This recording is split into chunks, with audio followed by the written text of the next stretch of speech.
Hello, everybody. It's the 11th of August, 2025. Some 5 years ago, actually 5 years and a month ago, I did an interesting show with a young American journalist or a young Nigerian journalist who lives in America called Osilta Nwanevu. He'd written a response to, at that time, it was a big story. It's been forgotten now. A letter in Harper's Magazine on political correctness. It was part of the great debate over wokeness and what liberalism should and does mean in America. He wrote an interesting piece back then for the New Republic called The Willful Blindness of Reactionary Liberalism. Over the last 5 years, Osilta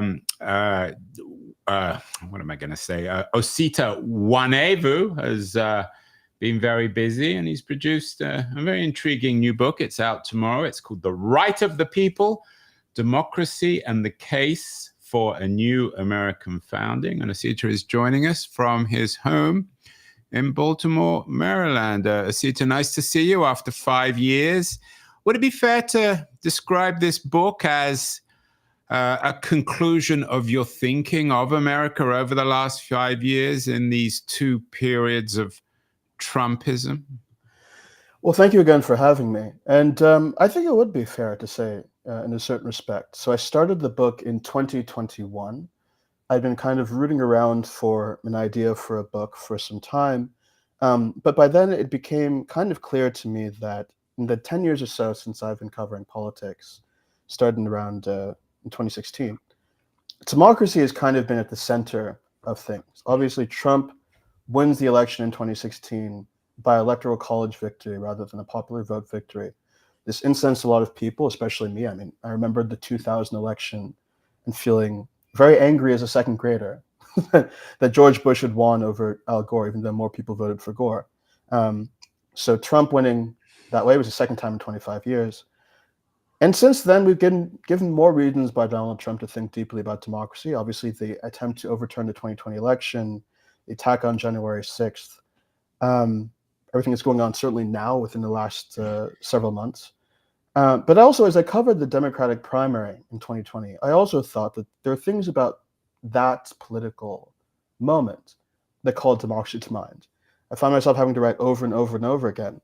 Well, if even if Democrats win, they're probably not going to pass Medicare for all. They're probably not going to pass a Green New Deal. They're probably not going to pass immigration reform or gun control, because there are structural impediments in the system that make it very, very hard for them to do any of these things without basic reforms. And as I wrote that, multiple times across different articles, I felt like I needed an opportunity to sort of delve into whether that was just and whether that was fair and why the system was set up in that particular way in the first place. And also a way to respond to conservatives who said, when I pointed these things out, well, we're a republic and not a democracy. And that's actually the way we ought to be. What were the arguments that I could marshal against that rendering of what America is and should be?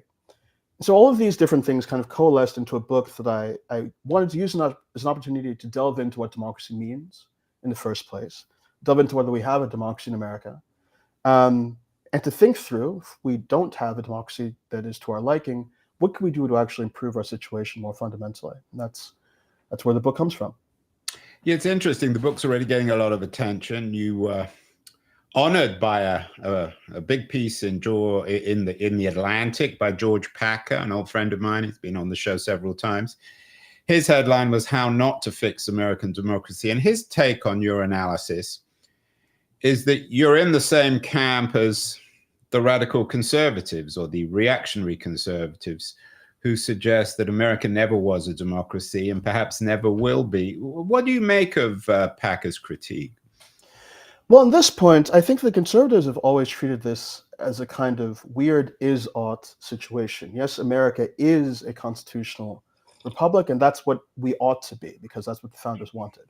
I don't think that's how things work. I think a status quo being a particular way doesn't mean that is the right and just thing for a situation to be. I think that Saudi Arabia is a theocratic monarchy. It doesn't mean Saudi Arabia should be a theocratic monarchy. In the same way, I think that it's fair to say, and conservatives are right to say this, that the founders intended the creation of a constitutional republic, did not really want a majoritarian democracy.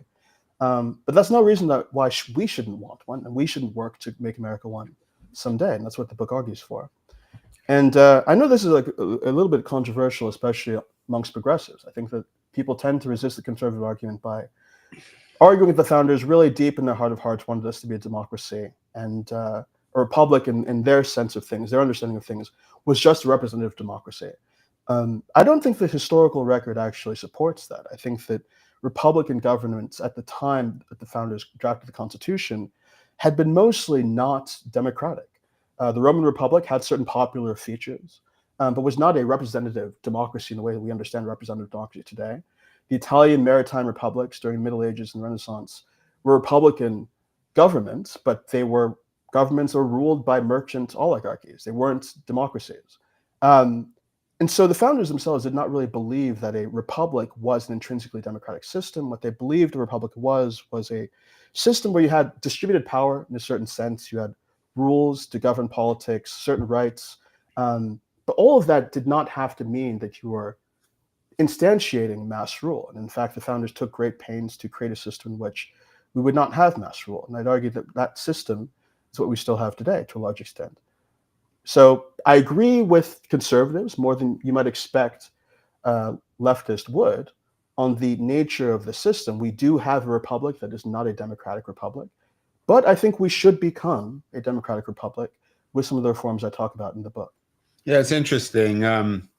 George Packer, of course, card-carrying liberal. Also, Yasha Monk, he's been on the show lots of times. You did a very interesting debate 5 years ago with Yasha on liberalism and identity politics. In your view, then, I don't want to personalize this, but is the liberal camp who seem most offended by Trump and Trumpism, are they democratic in your way of defining the word, or are they ultimately not that different from the kind of elitism that the founders, the maybe not even so much the Jeffersons, but certainly the Hamiltons and the Madisons intended, an elitist, quote unquote, democracy? Yeah, that's a really interesting and important question. I was really dismayed after November's election and Donald Trump this time around actually winning the popular vote.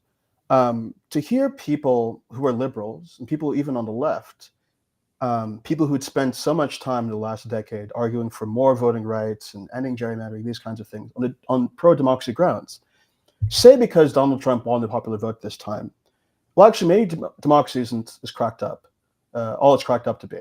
Maybe we've been giving too much attention to or had too much faith in the concept of democracy. Maybe the American people really are too stupid or too addled by misinformation to govern themselves rightly. I heard this all the time in social media in those early months after the election happened. And it seemed to me that it was an indication that the commitments to democracy we'd heard so much about from Democrats were only about an inch deep.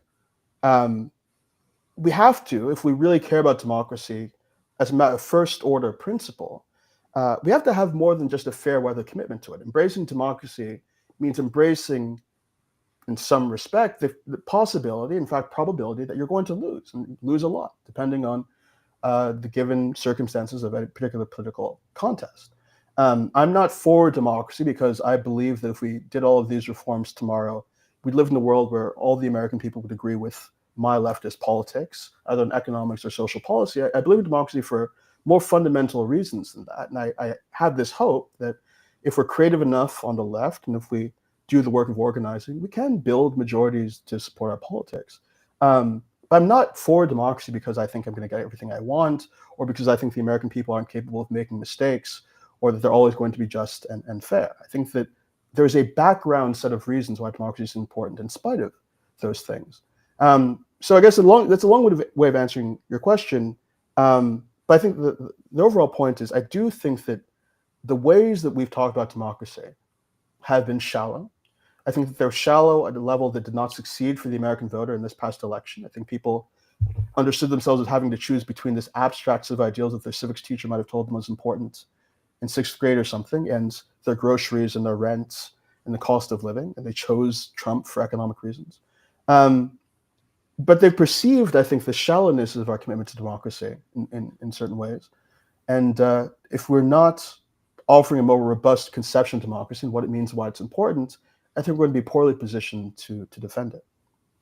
So what I'm hearing, perhaps, Osilta, and please correct me if I'm wrong, is in an odd way, and I hear this on the left, real left, leftists like you, rather than liberals like Packer or Yasha Monk, a kind of grudging admiration for Trump's populism. You wrote an interesting piece back in 2022 in the New York Times. Trump isn't the only one to blame for the Capitol riot. You're not justifying it, but you didn't have the kind of liberal response. You've also argued, actually, in April of this year, in a mixed way, that Trump has transformed the American story. What's your take on Trump, then? Is he quite the evil manipulator that liberals like George Packer argue he is?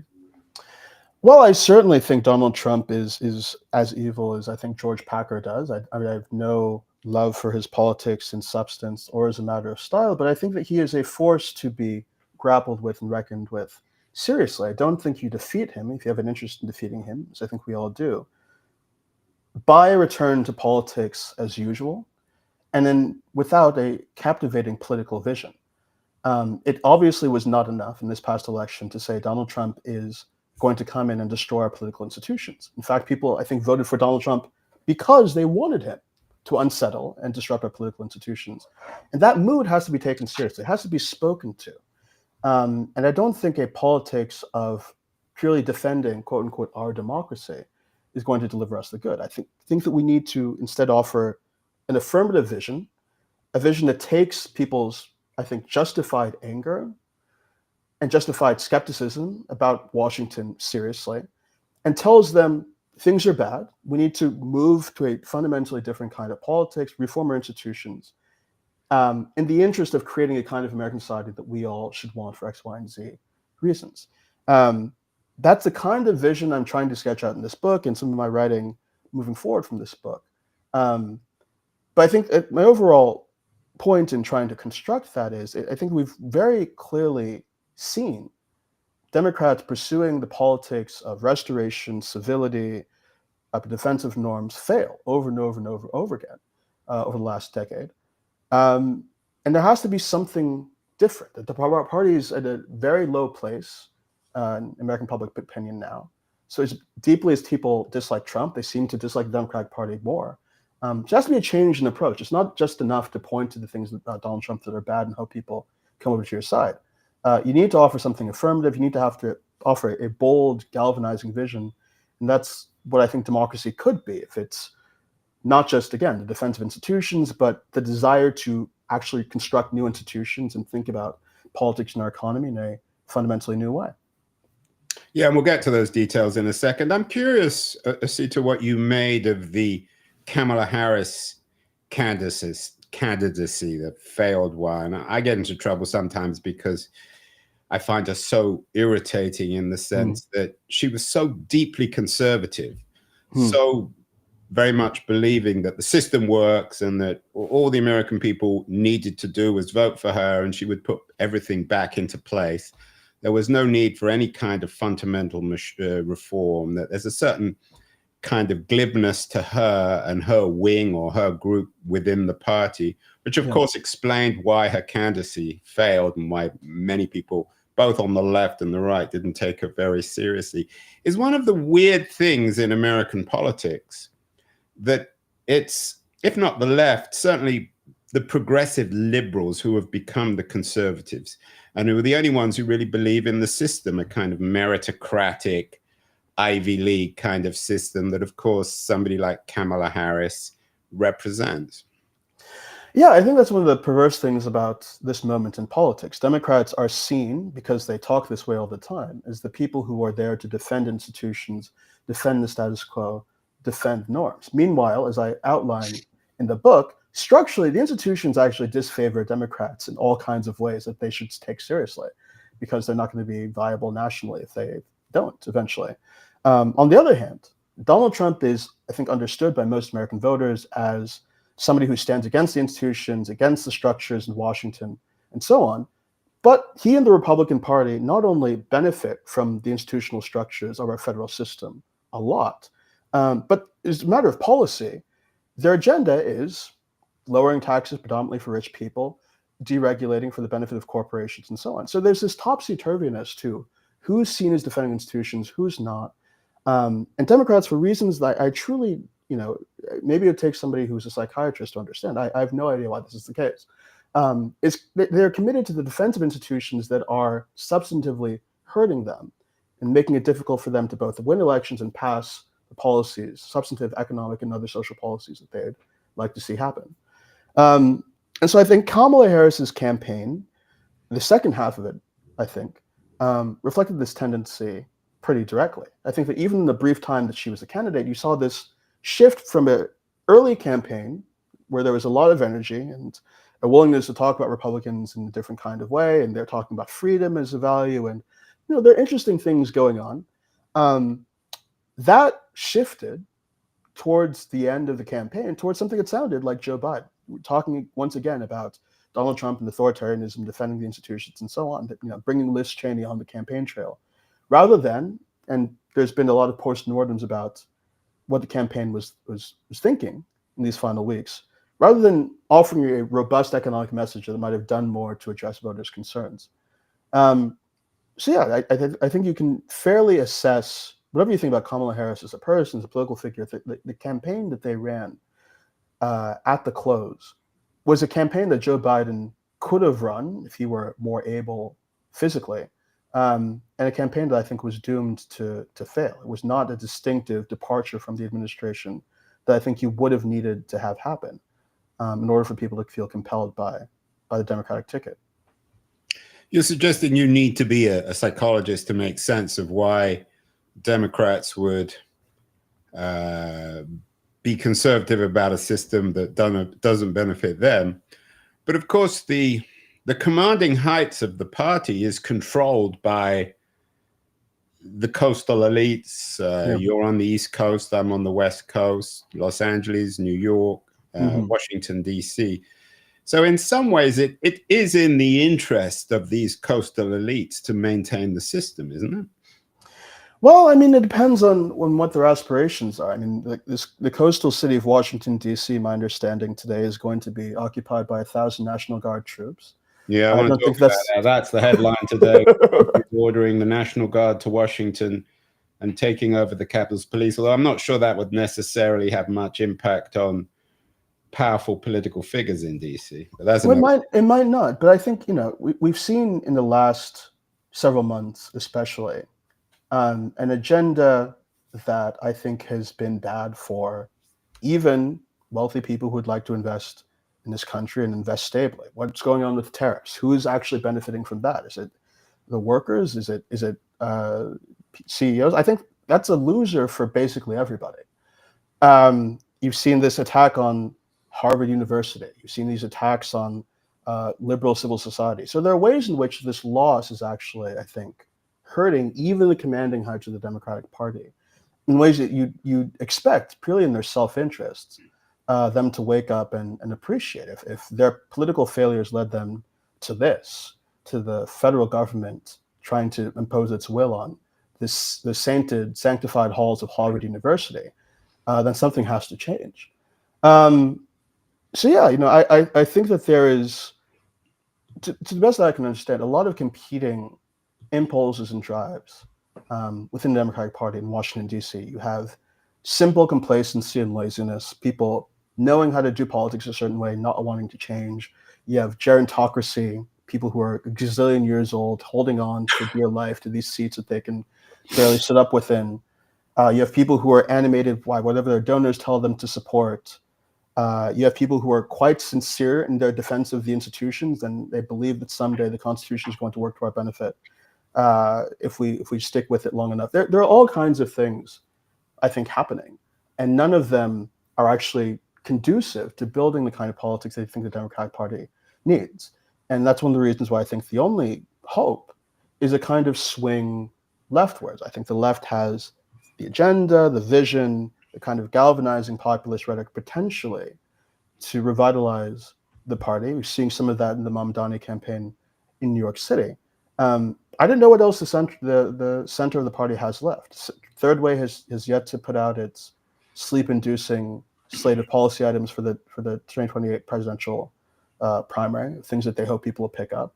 I've not seen a whole lot of newer thinking beyond the idea that we should, rework zoning, and maybe I think we should. Well, there's also political approach. I don't know. I mean, what's your take on the Ezra Klein, Derek Thompson abundance debate? I think that these are basically dry empirical questions. How to increase private sector housing in places like New York and San Francisco. Important policy conversation, one in which I think that there are new approaches we need. I think we probably do need to deregulate certain things and look at certain processes for improving housing and transmission lines and all these things. This is not the level at which ordinary people connect with politics. This is, I think, matter for urban planners and technocrats to kind of work on behind the scenes largely. It's not the root, I think, of a really compelling mass politics. And I think people perceive that. I think Ezra Klein himself would concede that it's not a complete answer to filling this vacuum in the Democratic Party. Yeah, I think he's actually more surprised than anyone with the popularity of the book.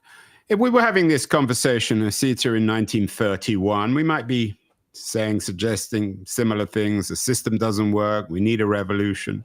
But then we got a political genius like FDR who cobbled together a remarkable political coalition of people who loathe one another, but somehow he kept that coalition together and pulled off whatever it was, 12, 14 years of the New Deal and all sorts of other reforms, which I assume you're an admirer of. Why can't the system work? Why can't another FDR, maybe Obama-esque kind of character, maybe you mentioned Madami, come along and figure out ways to get unusual bedfellows in bed together and rebuild a new coalition for the 2020s and 2030s? Why do we need a new American founding? Why can't politics as normal work as it has in the past? Well, I think part of the case the book makes is that there are certain structural inequities within the system that are making politics in that fashion difficult to perpetuate. In a country where, a citizen resident of Wyoming has about 60 times the voting power of somebody in California, that deranges policymaking, that disincentivizes broad coalition forming. If you can accrue a large amount of power in Washington, as Republicans have, by merely dominating a lot of rural states and smaller states and conservative states, and you don't have to make appeals to people in New York City or in Baltimore. That actually constrains coalitional politics and narrows the extent to which you can make appeals to a broad section of the country, which is what FDR had to do. Democrats, are increasingly concentrated within urban environments that don't count for much, and it's a system that is almost designed to make it difficult to forge the kind of coalitions that FDR did. And there were forged, I should say, too, after a moment of extraordinary crisis with the Great Depression. I think that creates political opportunities, those kinds of situations, potentially, if there's somebody creative enough with enough of a vision to make use of that moment. But I think we have a system that's bad for politics. We have a system that forces us into a duopoly, rather than allowing new voices into Washington, new parties, new coalitions, formations of people to form. And if we want to change things, I think we have to look at the structural reasons why politics have remained as static as and as stayed as they have. One example I should point out to here is this gerrymandering debate that we're having this last week. Which is, of course, part of the debate over Texas. Exactly. This matters a lot. So we have this tit for tat where every 10 years after the census, both parties will do their part to basically draw the other party out of as much power as they can manage, but with the redistricting process. If we had, as I argued in the book, a system of proportional representation where you're not just electing one person per district, but you're electing multiple people per district. And you have Democrats, Republicans getting a share of votes in each district, but also potentially third party and fourth party candidates. That would completely transform American politics. That one kind of change to the way the House is designed. In the absence of that, if you have districts where the person with the one individual person who gets more votes than everybody else wins, you're locked into a political system in which only two parties are basically represented. That's something that ought to shift, ought to change. In the 20s, in the 30s, you actually had this brief moment where you had different third-party movements, whether the Socialist Party or the Bull News Party, these other formations. About the 1920s and 30s. That's correct. That's correct. You had more of a third-party politics then. I think one of the reasons why the FDR adopted the programs of the New Deal that he pursued was because the Democratic Party is facing this challenge from the left proper that he had to respond to by building a large coalition. But now we have this more entrenched duopoly that I think keeps politics within certain bounds. And it's partially for structural reasons I think are worth exploring and worth reworking if we can. You talk about these structural reasons, and we'll get into some more of the details of the kinds of reforms you want. You want reform to the way people vote and the electoral mapping of America. But there was an interesting piece in today's Times by Ben Rhodes. He's been on the show a few times about how short-term thinking is destroying America. It's not just an anti-Trump or anti-Republican argument. It's the broad cultural argument about Americans not being able to think beyond any kind of short-termism. It affects both left and right. Mm-hmm. How are you going, Osilta? How, in your view, your book is not it's the opposite of short-termism. It's a long-term vision for 21st century America. How are you going to alter the cultural canvas so that Americans begin to think in the long rather than the short term? Does it require a massive crisis? Does it require them to put away their smartphones? What is required here? I certainly hope it doesn't require a massive crisis. But as I kind of said, those can be moments of opportunity.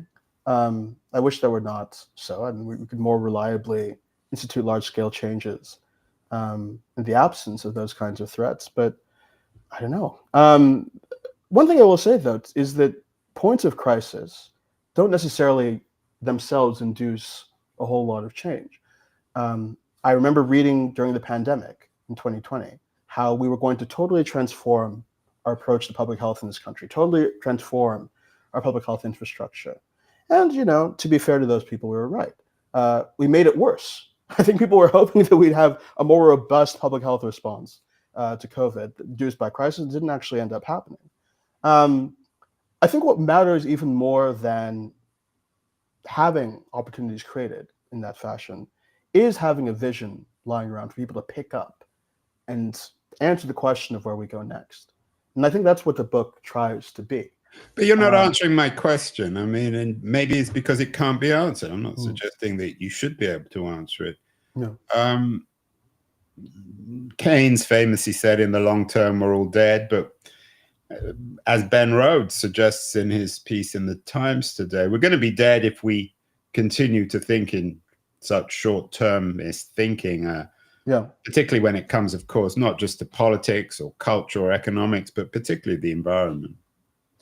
Yeah, I mean, I think that's a fair assessment. I think that, again, it has to be exciting to think long-term rather than short-term. The long-term vision has to be more appealing to you if it's going to work, and if you're going to get people to think on that scale, than whatever's appearing in their TikTok feed or in their algorithms or whatever short-term modes of engaging with politics that they're used to. You have to offer something that feels galvanizing and exciting as a long-term horizon. I think that thinking about American democracy not as something that was perfected in 1787, that is our job to dust off every so often, but as an ongoing constructing process of creating a new society, that, to me, at least, sounds like a kind of politics and a kind of vision and a kind of long-term project that could be exciting for people to think about and see themselves as part of, especially at a moment where, as we know, so many people distrust our existing institutions. If your vision of democracy is just about, defending the integrity of the Constitution, defending the norms of the Senate, and these kinds of things, you're going to lose out to more exciting forms of short-term whatever politics. If you can, on the other hand, get people roped into a long-term view or vision for American society, you then have, I think, a potentially compelling competitor to the politics of now and the immediacy of the moment that we're in. That's my hope and that's my bet, but I'm not sure. I think he raises an important and increasingly, I don't know, disquieting question. Are we too addled by the easy and the quick hits that were delivered in the ways we consume politics now to think of the scale that I'm proposing? I'm not sure, but I certainly hope so. Well, let's get briefly, we don't have too much time left, Osilta. You've been very generous with your time. Let's get into some details. What exactly are you arguing for? Give me some concrete examples of, I take your point, and I don't think anyone or many people, either on the left or the right, would disagree with you, but that there is a case, maybe not the case, for a new American founding. So we've agreed on that. But what needs to happen? What would you like to see change? Well, I think that there's some very, very basic things about our system that demand immediate action on basic democratic grounds. I mean, I get into what democracy means at a pretty technical level. I don't think you necessarily even need to have that understanding to look at a situation, for instance, like the District of Columbia, about 700,000 people who don't have a full and equal voice in government.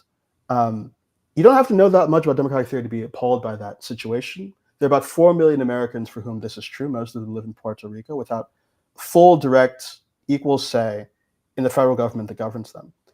We could offer DC and the territories statehood by referendum.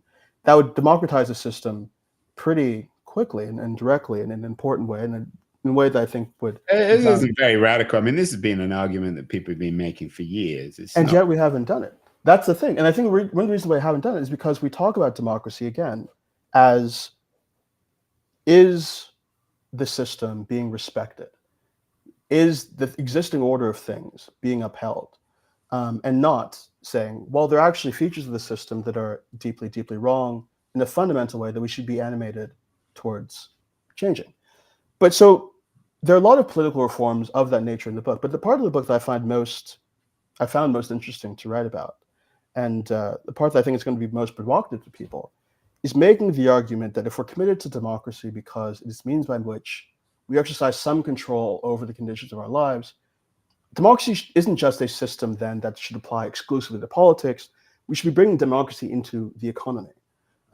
We should take seriously the fact that somebody who works at Amazon, let's say, has the ability, and I think they should, to cast a vote on what our foreign policy should be with respect to Russia or China, but has nowhere in their life where they can say, this is how I think Amazon should be run, even though decisions at the top of Amazon might affect them more directly, intimately, and immediately than decisions made in Washington, D.C. That's a basic democratic issue. It's one that people have thought about for years. John Dewey talks about this. John Stuart Mill talks about this. The Roosevelts, people in American political life used to talk about this question of how much agency do people have at work, and do they have democratic entitlements and rights respected at work in the economy? That's not something we've talked about in a long time, though. And I offer economic proposals that I think will empower workers democratically, with the end of both improving their material situation, but also, I think, addressing inequality in ways that will actually redound to the benefit of our political system as well. Do you think that America and democracy can survive in its current capitalist form? You talk about Amazon. I mean, some people might argue, Osilta, that most people who work for Amazon have some ownership in the company, may often be extremely small, but they can impact it in that way. Why doesn't that work? And are you, is one of your agendas in the right of the people to replace American capitalism with some other kind of economic system? Well, I'd like a more democratic economic system. That's the way that I'd put it. I think that the left twists itself into knots in trying to describe its ambitions to people when it could very simply say, if you work within an institution, you contribute to its value, you should have some say in how that institution functions, especially if it directs and orders your life. I think there's a basic intuition that people have about what they're entitled to democratically that we can use to talk about the economic priorities that we have on the left. And I think inequality and the state of the economy as it stands now is a threat to even political democracy, as I said. I mean, we just saw the spectacle earlier this year of the wealthiest man in the world, because he donated $260 million to Donald Trump's campaign, get awarded a position in government where he did as he pleased. He fired thousands of federal workers, reworked certain programs, ended certain programs. Democracy, in any definition, any conception of it, cannot persist for long, I think, as long as that level of wealth, unchecked, untroubled, exists within the society. I think the ancients understood and took more seriously than we do the fundamental destabilizing nature of large concentrations of wealth. We're on our way to having our first trillionaires in this country. That's a democratic question. That's a democratic issue. Whatever you believe as a leftist, whether or not you've read Marx or what have you, the sheer amount of power that somebody can hold within the society purely as a virtue of the amount that they own, that is a threat to ordinary people governing themselves. So is this your, I won't say long-winded, but your roundabout way, Osilta, of suggesting that democracy and capitalism aren't really compatible? It depends on what people mean by capitalism. Depends what they mean by socialism. By what you mean by the two words. Well, I think it's contestable what these words mean, and I instead appeal to democracy. I think that's a word most people think they understand. I'd argue they could understand it more deeply in this particular way. And it's a word that I think communicates our values directly and simply to people. You might not consider yourself a leftist. You might consider yourself more middle of the road. Okay, that's fine. But there's a problem. If you're committed to democracy, with vast amounts of wealth inequality, with workers not having power at work, and there are democratic solutions to those challenges that I think people should take an interest in. I don't think it's worth being sectarian about or doctrinaire about. I think there are people who consider themselves capitalists who can find parts of this agenda appealing. I think there are people who call themselves socialists who might find parts of this agenda appealing. But the uniting principle, I think, is democracy. Finally, then, you wrote an interesting piece in July, last month, about in The Guardian. You have a column there too. You say, you may not know it, but the Democratic primaries for 2028 are already underway. I think you're right on that front. Is there a candidate? Because ultimately, for better or worse, this is going to boil down to some new kind of personality or other. That has to come first. Maybe the reform will come later. But are there people now within the Democratic Party who you think get your argument, who recognize the right of the people, that there is a need for a new American founding? You talked about the current mayoral candidate in New York City. There's AOC, of course. Are there people who get it on the left politically? Not that I've seen and heard, unfortunately, quite yet. Maybe the book brings people in my direction. Tremendously inspired by Zoran Mamdani for very stupid reasons, anti-democratic reasons I talk about in the book. He cannot be president of this country.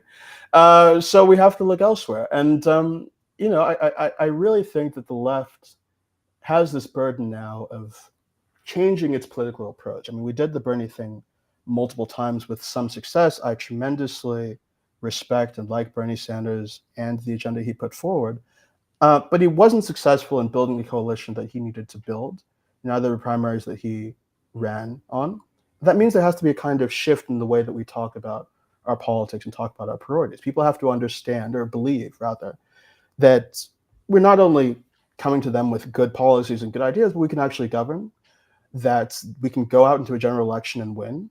We could speak in a language that touches more Americans.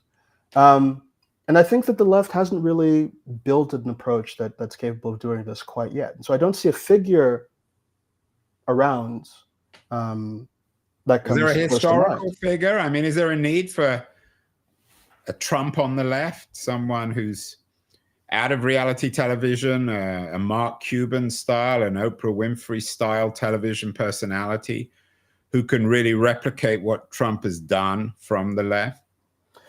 Well, I'd hate to believe that we can only get our transformative political figures from reality television. I think we'd be in a bad way if that were true. Well, we So I are hope in a that's not bad the way, case. I We think. are. I guess we are in a bad way. Yeah, I don't know. I kind of hope that, I do think that knowing something about policymaking matters, and so I do hope that Democratic politicians get a clue here, that understand that their approach hasn't worked, that they need new ideas, new visions. Don't even have to be mine necessarily, but there needs to be a kind of going back to the drawing board of sorts, both in terms of the substance of the policies they're arguing for, but in terms of their political style. Democrats are very boring. They're very, very staid. Again, they're read as the defenders of institutions. And that has to go in order to appeal to today's electorate and appeal more specifically to the kind of people who found Donald Trump so attractive and who happen to be very, very important to winning presidential elections. So I wish I knew who it was going to be and who the right person we need is, but I hope that we're in a moment now where people have been shocked into an understanding that politics as usual cannot continue. Well, when you hear, I'm sure we will hear too. You're a contributing editor, The New Republic. You're a columnist at The Guardian. You've got your own newsletter. You've got your own book. So you're very much on top of this. For boring Democratic pollsters and policymakers, they definitely need to read this new book by Osilta Nwanevu, The Right of the People, Democracy and the Case for a New American Founding. It's out tomorrow. I think it's going to be one of the most talked about books of the fall. As I said, George Packer's already writing about it in The Atlantic. So Osilta, congratulations on the new book. And I certainly hope it won't be another 5 years till you reappear on Keen on America. So much more to talk about. Thank you so much. Thank you again for having me. Anytime.